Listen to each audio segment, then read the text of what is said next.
아예 이거 북한으로 노벨상 못 받겠다.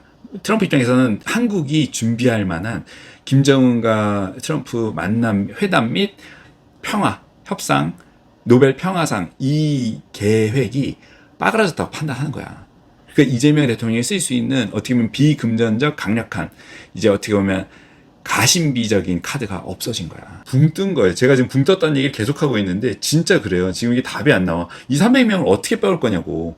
빼오려면 미국에서는 얘기하는 거야. 한국과 미국 무역 합의 사인하라고, 돈 내놔 이 새끼들, 이렇게 얘기하는 거라고. 안녕하세요. 윤하그리 이동규입니다. 오늘 말씀드릴 주제는 현대자동차 LG 엔솔이라는 회사죠. 대기업이죠. 거기 이제 한국인 직원 300명이 미국에서 불법 체류자로 어제 체포됐다고 엄청 대대적으로 기사가 났죠. 근데 문제는 우리나라 정부에 따로 사전 통보 없었고 그냥 말 그대로 범죄인 취급을 해버린 겁니다. 실제로 지금 범죄자 대접을 받고 있다는 게 사실 말이 안 되죠. 한국과 미국은 어떻게 보면 굉장한 동맹이죠. 굉장히 서로 리스펙을 해야 되는데 제가 봤을 때는 그런 상황이 전혀 아니에요, 지금. 그래서 이게 사실 제가 국내 한정에서 조금 다룰까 했는데, 한번 다뤄볼게요. 왜냐하면 이게 지금 큰 틀에서 해석을 좀 해볼 수 있거든요. 이게 맞건 틀리건 꼭 이거를 현대자동차 LG 에너지 솔루션인가요? 그 회사에 한정돼서 하는 게 아니라 분명히 이제 정치적인 수싸움이 들어가 있을 수 있다. 한미 관계에. 왜? 근데 이제 좀 해석을 좀 몇 개 뉴스를 말 그대로 짜집기 해서 해석을 좀 해보겠습니다. 이거는 맞는지 틀리는지 재미를 보시고, 근데 이제 확실한 건 이거 굉장히 레드 사인입니다. 제가 봤을 때 이재명 정부의 내후외환이에요. 지금 현재 누누이 제가 이재명 정부 지금 지지율 높다고 하는데 뻥입니다. 제가 봤을 때 지금 좋지 않아. 호재가 없고 면면들이 지금 상당히 제가 봤을 때는 좀 비관적입니다. 저는 현재 정부 실적이 거의 안 나올 가능성이 많다. 굉장히 비관적으로 보고 있는데 실적이 안 나오면, 호재가 없으면 지지율은 떨어지기 마련이에요. 먹고 살기 힘들거든요. 딱 보니까 지금. 그래서 좀 얘기를 해보겠습니다. 근데 마침 지금 찍으려고 그냥 짬이 좀 나서 찍으려고 하는데, 마침 제가 엊그제인가 3일 전인가 영상에서 예고했듯이 조국 혁신당 이거 완전 개똥볼이고 최광욱 그 씨는 사퇴하게 될 거다. 어쩔 수 없어. 이거 완전 칼손절 각이다. 오늘 좀 전에 사퇴했더라고요. 민주당 교육연수원장. 아니 이런 사람을 교육연수원장 교육의 장으로 뽑는다는 것 자체도 코미디다, 내가 봤을 때. 조국 혁신당 지도부 총사퇴. 어쨌든 세레머니 영상 정도로 하죠. 어쨌든 맞췄잖아. 누구나 다 맞출 수 있었겠지만 먼저 박제해가지고 하면 그거 맞춘 거 아니냐.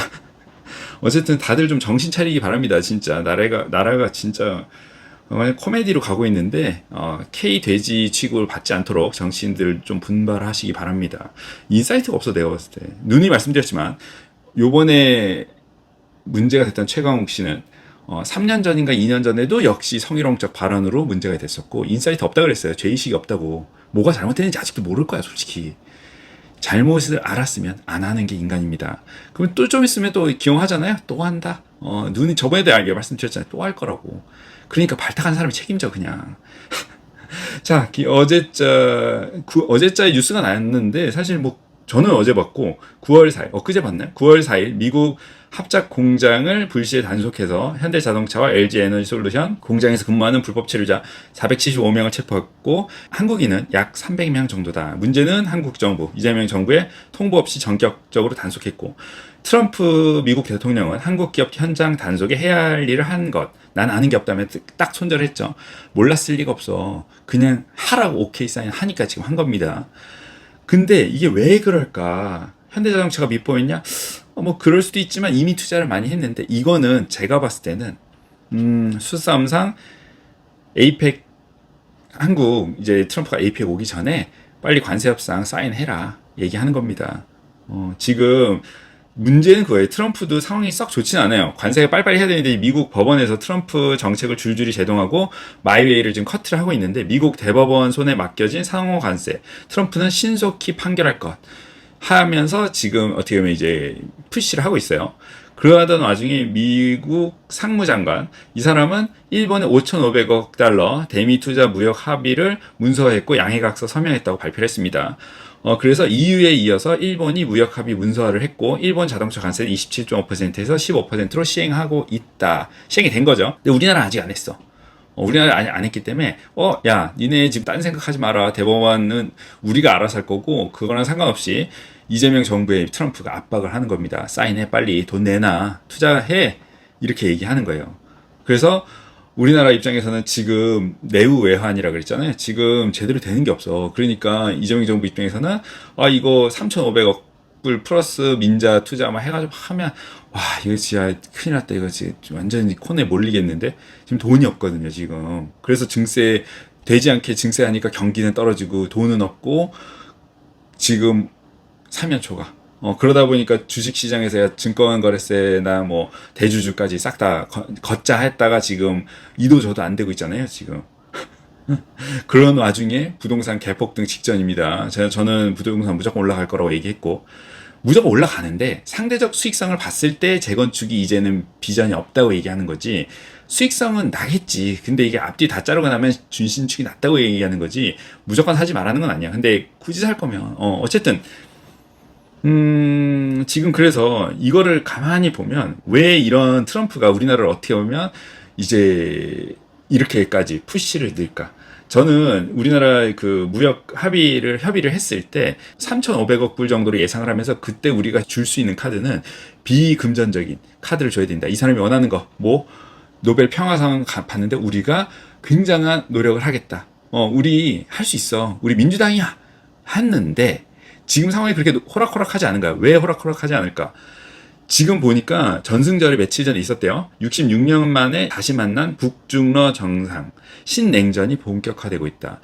이게 약간 이걸 봐야 돼. 오늘 내용의 주제는 이거예요. 지금 상황이 여의치가 않은 게, 우리나라가 약간 붕 뜰 수 있다. 이게 북한, 중국, 러시아가 싹 이제 삼각 편대를 이루면서 완전 동맹을 혈맹으로 이제 격상을 시키겠다. 다시 66년 전으로 돌아가자 하면, 우리나라가 중국이나 뭐 북한이나 러시아 입장에서 우리나라가 별로 필요 없어. 야, 우리끼리 하자 하면, 야, 쟤네 어차피 그 워싱턴 가가지고 이재명 대통령이 친미 외쳤잖아. 야, 손절해 하고 선을 그을 거고, 미국 입장에서는 야, 이렇게 북중러가 딱 밀착을 해버리면 트럼프 대통령 입장에서는 우리나라를 판단할 때, 야, 쟤네 갈 데 없다.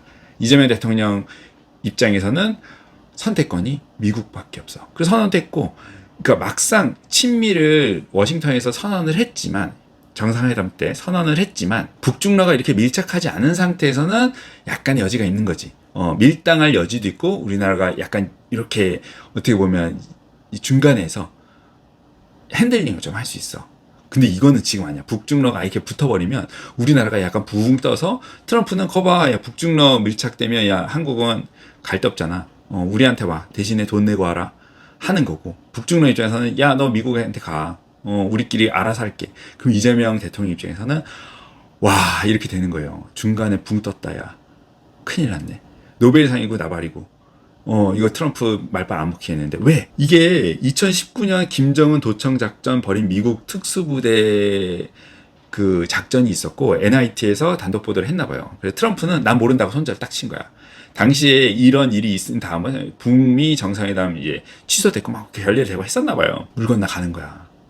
그러면서 CNN에서 트럼프 에이펙 방안을 준비 중인데 미중 정상회담을 논의할 것이라고 하고, 트럼프 행정부는 김정은 참석 불확실해졌다. 미중 정상회담 성사에 더 관심. 그러니까 북한은 아예 북한으로 노벨상 못 받겠다.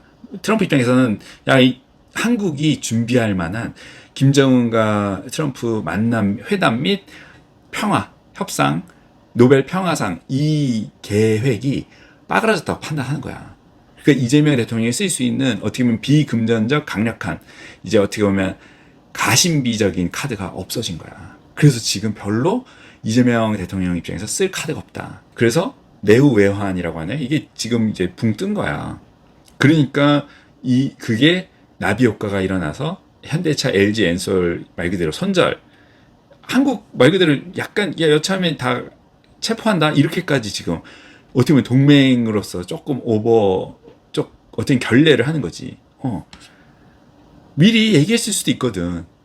미리 우리 이렇게 할 거니까 알아서 미리 어떻게 보면 이런 사태가 진짜 초유의 사태가 벌어지기 전에 직원들 정리해라. 꼭 필요한 사람 비자 발급 받고 아닌 사람은 빼고 이렇게 최소한 한국인들만큼은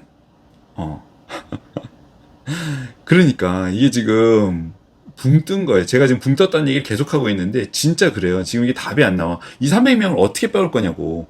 빼오려면 미국에서 얘기하는 거야. 한국과 미국 무역 합의 사인하라고. 돈 내놔 이 새끼들. 이렇게 얘기하는 거라고. 와, 지금 진짜 제가 어이가 없어서 웃으면서 얘기하지만 이거 진짜 거기 갇혀 있으면 진짜로 무서울 겁니다. 그러니까 빨리 우리가 빼주긴 해야 되는데 답이 없어. 결국엔 사인해줘야 될 겁니다.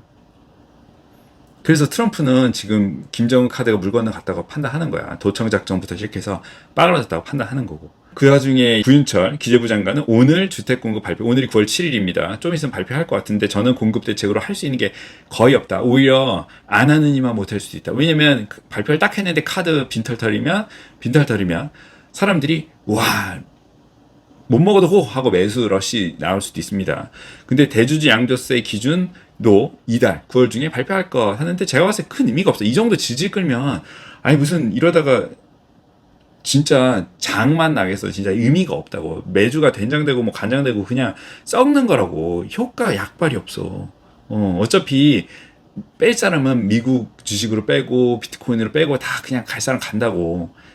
이게 끝발이 빨리빨리 약발이 떨어지기 전에 해야 되는데. 그래서 구윤철 기재부 장관이 하는 얘기가 근데 주택 공급 대책을 왜 기재부 장관이 해? 국토부 장관이 해야 되는 거 아니야? 좀 이상하네. 어쨌든 주택 공급 대책은 착공 기준으로 실질 공급 속도를 내겠다고 했죠. 좋다 이거예요. 착공 기준이라고 하면 이미 어떻게 보면 인가를 받은 사람들, 이제 3기 신도시부터 뭔가 다 어느 정도 돼 있고 삽을 못 떴어. 뭔가 문제가 그런 애들 빨리빨리 해주겠다는 얘기인데 문제는 뭐냐면 지금 노동부 장관이 이재명 대통령이랑 산재에 대해서 막 엄청 뭐라 그랬잖아. 저는 그거 절대 안 되는 실적이 안 나올 거다. 그냥 망하는 거다. 이게 산재는 상반기 180일 기준으로 138명이 났기 때문에 하루 걸러 한 명, 거의 매일 한 명씩 죽어나가는 게 현실인데 그거를 막겠다고 소리치면 그거랑 별개로 떠들면 떠들수록 매일매일 산재 사고 뉴스가 발생하면서 그게 어쩔 수 없는 산재가 아니라 정부가 무능하다는 프레임으로 역공을 받아 들어가는 판이기 때문에 100% 실패할 거고 이거 노동부 장관이 책임지게 될 거다라고 얘기를 했는데 지금 착공 기준으로 실질 공급 속도를 내겠다고 했습니다. 착공을 해서 공사 빨리 완공까지 해서 입주까지 하겠다는데 저는 그게 안 될 거라고 했고 그런 로직으로 재건축 투자는 끝났다고 얘기했습니다. 여지껏 5년 공사 기간이 있었으면 10년 이상 걸릴 거다. 주택 공사비가 어마어마하게 뜰 거고 왜? 뭐만 하면 다 공사 스탑하고 산재 조사해. 안전 점검해. 이거 할 거거든. 그러니까 지금 어제 또 나왔잖아. 롯데건설 또 산재 사망 났어. 어떡할 거냐고 노동부 장관. 어떡할 거냐고. 그렇게 막 맨날 떠들어봐. 나와가지고 산재 직을 걸겠다. 왜 안 내려놨냐고 직을. 걸었잖아. 나는 노동부 장관이 책임지고 사퇴할 거에 건 거고 배팅을 매일 하고 있잖아. 이게 이론적으로 그렇다니까. 확률적으로 매일 하루 걸러 1.5일에 한 명씩 산재 사고가 날 텐데 그거를 직을 걸고 막겠다고 했으니 어떻게 막을 거냐고. 매일 산재 사망 사고 날 텐데. 그러니까 호재가 없다. 누누이 말씀드렸지만. 그리고 민주당도 지금 보니까 그렇게 협조적이지 않아. 이재명 대통령이랑 약간 투트랙으로 가는 것 같은데 뭐 그거는 결국에는 진짜 급해지면 투트랙이 원트랙 되는 거고 뭐 그거는 상황에 따라 가겠지만 어쨌든 성희롱 뭐 이런 거 내로남불 이런 거 제발 하면 안 됩니다. 진짜. 어쨌든 조금 미래가 암울하다는 얘기는 진작부터 해놨고 지금 60% 지지율은 제가 봤을 때 가짜. 이거는 쉽게 뻥하고 조만간 계속 떨어지게 될 겁니다. 답이 없어. 어쨌든 조금 희망적인 뉴스가 나오면 좋겠네요. 다음에 또 뵙죠.